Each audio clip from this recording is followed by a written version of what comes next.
Dangerfield.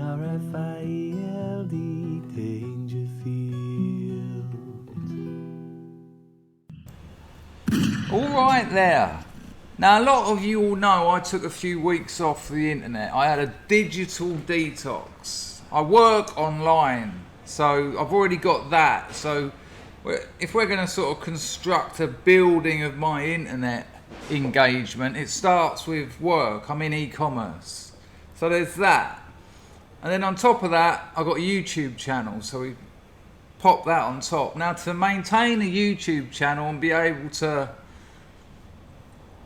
know things that are going on in the world, what's going on the internet, what's going on in the news, what the cool memes are, you've got to engage with it. So then, you know, I'm slowly building up to a high rise of internet engagement.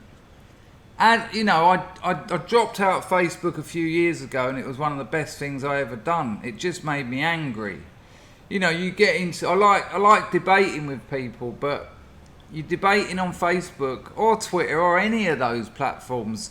You're debating in public, and people don't like their belief systems crumbling in public. You will never change someone's mind in public. I've had conversations with individuals where they've yielded to one of their positions being at fault. But in public, no. And I would just leave it angry all the time. So I dropped Facebook out a few years ago. I dropped Twitter out a year ago, which was a bit of a, well, to be honest with you, it was a mistake, because I had about 7,000 followers, and I'm trying to publish books and short stories, and I could have done with those followers. So I deactivated my account, and every 15 days I just reactivated it to keep it alive, and then I forgot to do it once and lost all that marketing ability. Nonetheless, I don't go on Twitter, I don't go on Facebook, but I have got Telegram. I do keep in contact with friends on WhatsApp. So I turned it all off.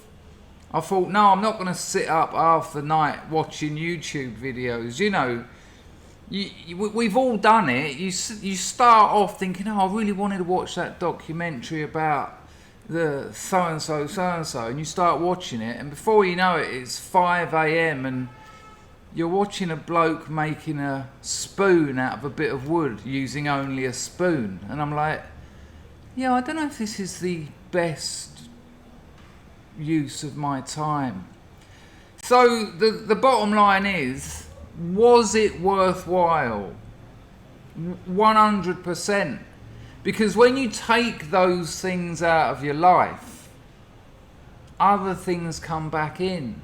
Because unless you're just going to sit in front of the computer with two screens off going, you know, you actually get on with things that you have actually sacrificed to spend time on the internet.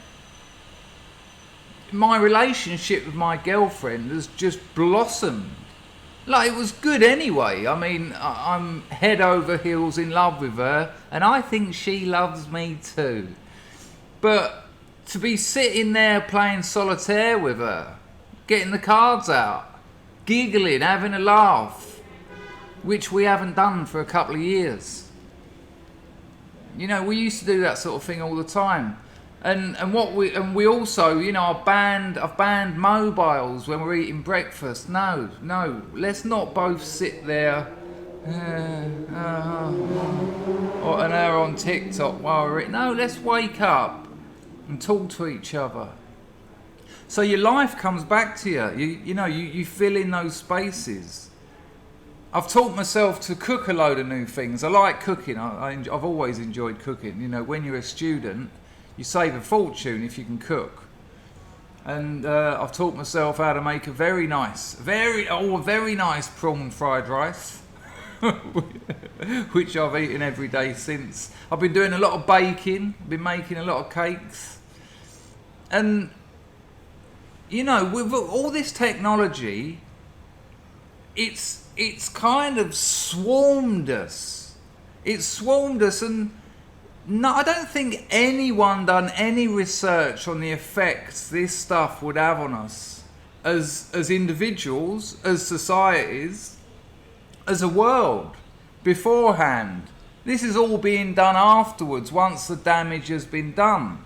And when I think about the younger generation, well, I'll be honest with you, my first thought is I'm trying not to swear, but thank F that I grew up in a world where the most sort of digital engagement I had was playing Night Law on my 48K ZX Spectrum, which, interestingly, did take up a lot of time.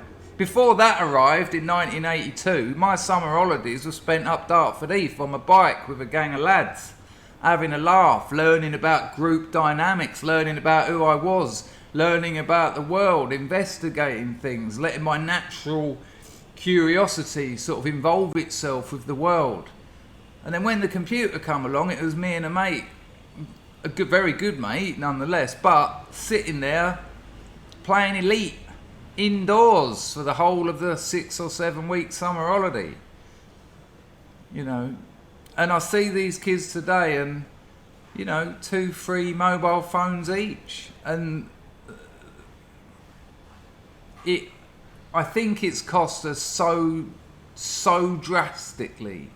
This will be looked back on as like, it's called the information age or the age of communication, whatever, and that harbours a lie, because we're actually communicating less, and the quality of the information has become so frankly bizarre, frankly surreal.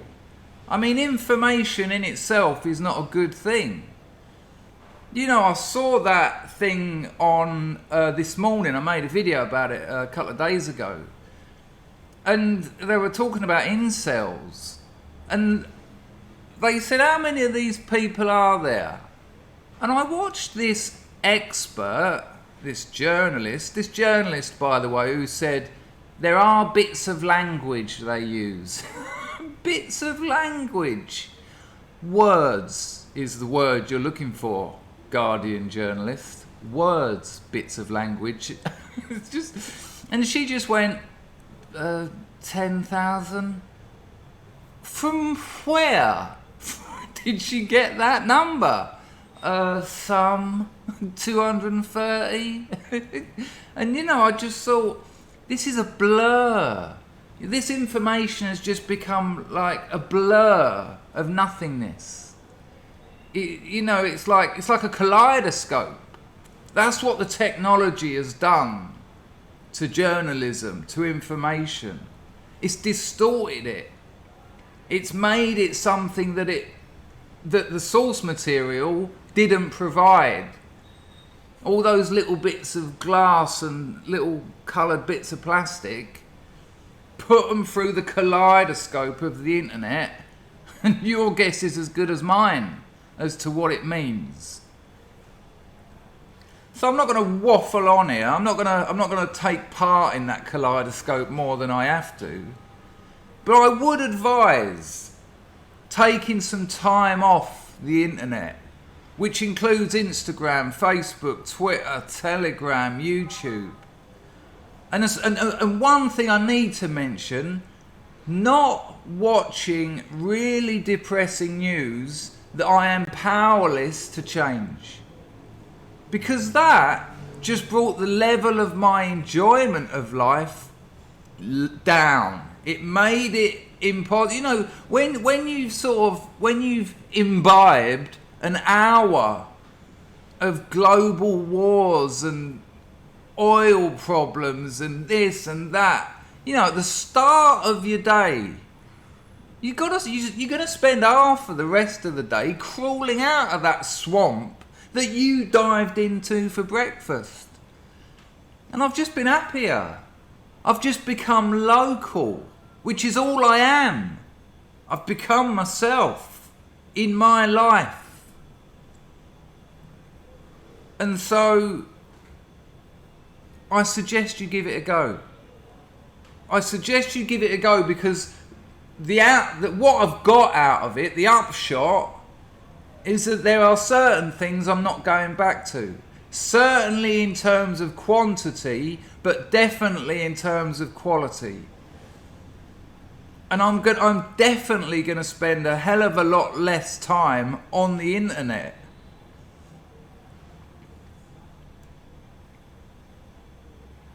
Yeah. So it's been good. It's brought me back to life. It's kind of reanimated me out of a kind of zombie situation that I brought upon myself. And why? Why did I do that? Trust. Incredibly. Trust and habit. So have a little think about it.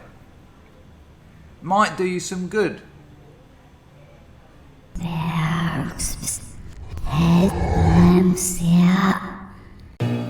Sweet bit, sweet mama, sweet bit, sweet mama, sweet bit, sweet mama.